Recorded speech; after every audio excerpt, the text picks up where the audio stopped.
ओम गुरुर्ब्रह्मा गुरुर्विष्णु गुरुदेवो महेश्वरः गुरुः साक्षात् परब्रह्म तस्मै श्री गुरुवे नमः। सौनकादि ऋषि जी बोले कि महाराज, मैंने सुना है कि जो भगवान विष्णु सबके कर्ता धर्ता हैं, उनका भी मस्तक कटकर धड़ से अलग हो गया, उसका घोड़े का सिर रखा गया और वे हय ग्रीव कहलाने लगे।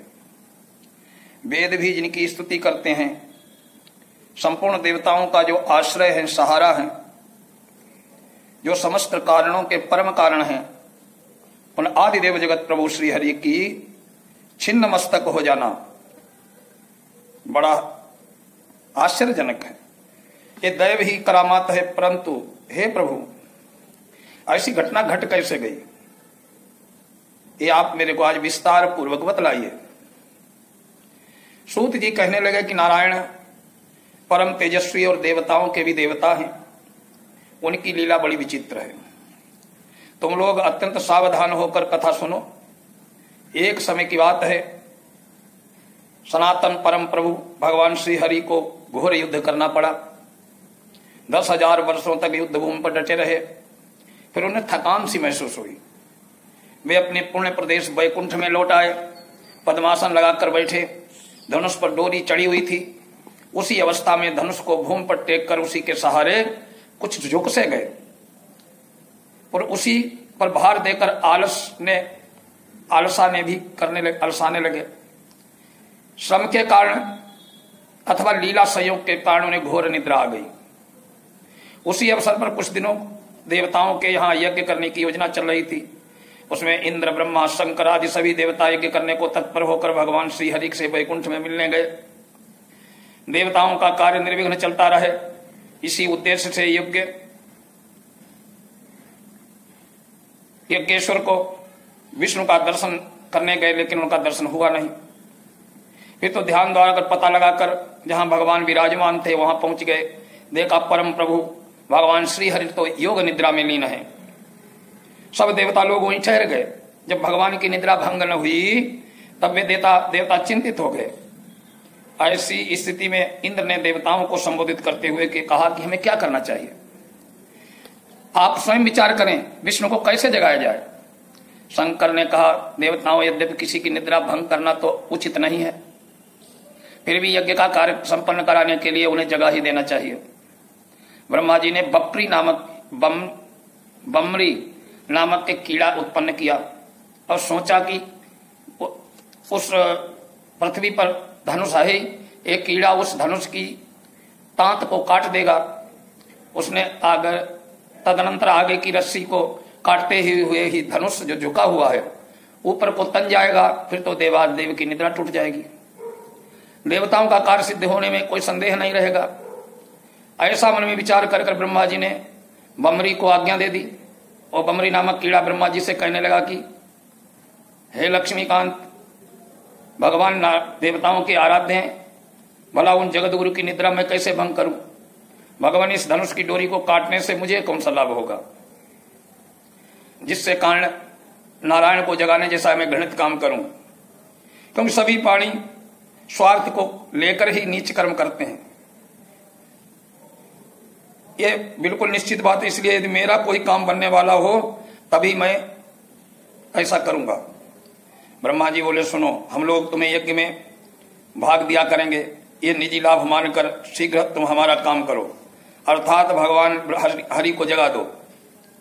यज्ञ में हवन करते समय अगल बगल में जो हविष्य गिर जाएगा वो तुम्हारा भाग होगा, ये समझ लो। अच्छा, अब हमारा काम जल्दी करो। सूत जी कहने लगे कि ऋषियों, ब्रह्मा जी के कहने पर उस बमरी ने प्रत्यंछा को नीचे भूमि भी खा लिया। फिर जो धनुष बंधन मुक्त हो गया, प्रत्यंछा कटते ही दूसरी ओर डोरी भी वैसे ही ढीली पड़ गई। उस समय भयंकर शब्द हुआ जिससे देवता भयभीत हो उठे, चारों ओर अंधकार छा गया, सूर्य की प्रभा क्षीण हो गई। तो सभी देवता घबराकर सोचने लगे क्या हो गया। समस्त देवताओं यूं सोच रहे, इतने पता नहीं भगवान विष्णु का मस्तक, कुंडल और सहित कहां उड़कर चला गया। कुछ समय बाद घोर अंधकार समाप्त हुआ। भगवान शंकर ब्रह्मा जी ने देखा कि श्री हरि का विग्रह बिना मस्तक पड़ा है। भगवान विष्णु के केवल धड़ को देखकर देवता लोग आश्चर्य करने लगे।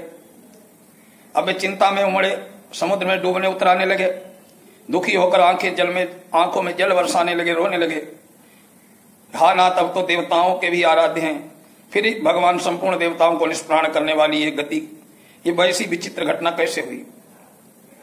भगवान ब्रह्मा जी ने कहा, काल भगवान ने जैसा विधान रच रखा है वैसा होता है, असंदिग्ध बात है। जैसे बहुत पहले काल की प्रेरणा से शंकर ने मेरा 5वां मस्तक काट दिया था, उसी तरह आज भगवान विष्णु भी मस्तक धड़ से अलग होकर समुद्र में चला गया। सचीपति देवराज इंद्र के हजारों भग हो गए, उन्हें दुखी होकर स्वर्ग से गिर जाना पड़ा, मानसरोवर में जाकर कमल पर रहने लगे। अतएव तुम्हें बिल्कुल शोक नहीं करना चाहिए। तुम सभी सनातनमयी विद्या स्वरूपिणी महामाया का चिंतन करो। वे प्रकृतिमयी भगवती निर्गुण स्वरूपिणी सर्वोपरि विराजमान है। अब वे ही हमारा कार्य सिद्ध करेंगी। वे जगत धारण करने करती हैं, उनका नाम ब्रह्म विद्या है। सब प्राणी उन्हीं की संतान है। त्रिलोकी में चर अचर जितने भी प्राणी हैं तो वो सब में विराजमान है। फिर ब्रह्मा जी ने वेदों को जो सामने देह धारण करके उपस्थित थे आज्ञा दी, कहा कि ब्रह्मा विद्या स्वरूपिणी भगवती जगदम्बा परमाराध्या है। उन सनातनी देवी के अंगों का साक्षात्कार होना कठिन है। वे भगवती महामाया संपूर्ण कर्मों को सिद्ध कर देती हैं, अतः तुम लोग उनकी स्तुति करो। तदनंतर सुंदर धरी धारण करने वाले वेद ब्रह्मा जी का कथन सुनकर उन भगवती का जो ज्ञान गम्या है, महामाया नाम से प्रसिद्ध हैं, जिन पर संपूर्ण जगत अवलंबित है, स्तुति करने लगे। वेद बोले, देवी आप महामाया हैं, कल्याणमय विग्रह धारण करने वाली हैं, प्रकृति गुणों से रहित हैं, अखिल जगत का आप शासन मानता है। भगवान शंकर के आप मनोरथ पूर्ण किया करती माता, आपके लिए नमस्कार है। इस प्रकार जब प्रणाम किया,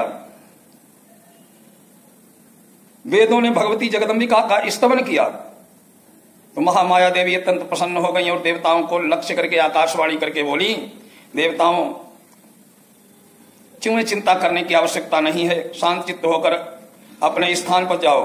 वेदों ने भली भांति मेरी स्तुति की है, अतः मेरी प्रसन्नता में किंचित भी संदेह नहीं है। जो पुरुष मर्त्यलोक में मेरे स्तोत्र को भक्तिपूर्वक पढ़ेगा उसे सभी अभीष्ट वस्तुएं प्राप्त होंगी। इस प्रकार भगवती ने कहा, ये महाभाग वर मांगो, सुव्रत जो इच्छा उसे देने को मैं तैयार हूं। मुझे देवी की बात सुनकर दानव प्रेम पूर्व उठे।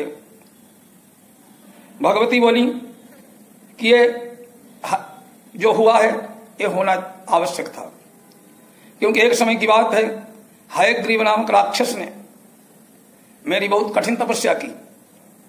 जब मैंने कहा वर मांगो तो हयग्रीव बोला, महामाया कि संहार तो आपका स्वाभाविक गुण है, लेकिन आप ऐसा वरदान दो जिससे मैं मरूं नहीं, मैं अमर हो जाऊं।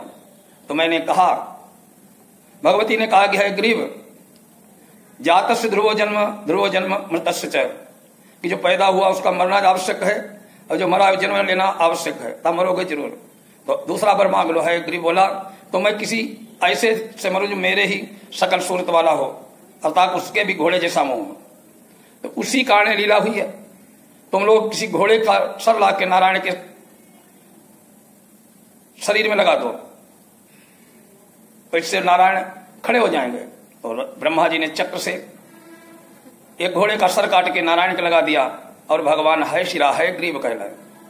और हयग्रीव के अवतार के रूप में नारायण ने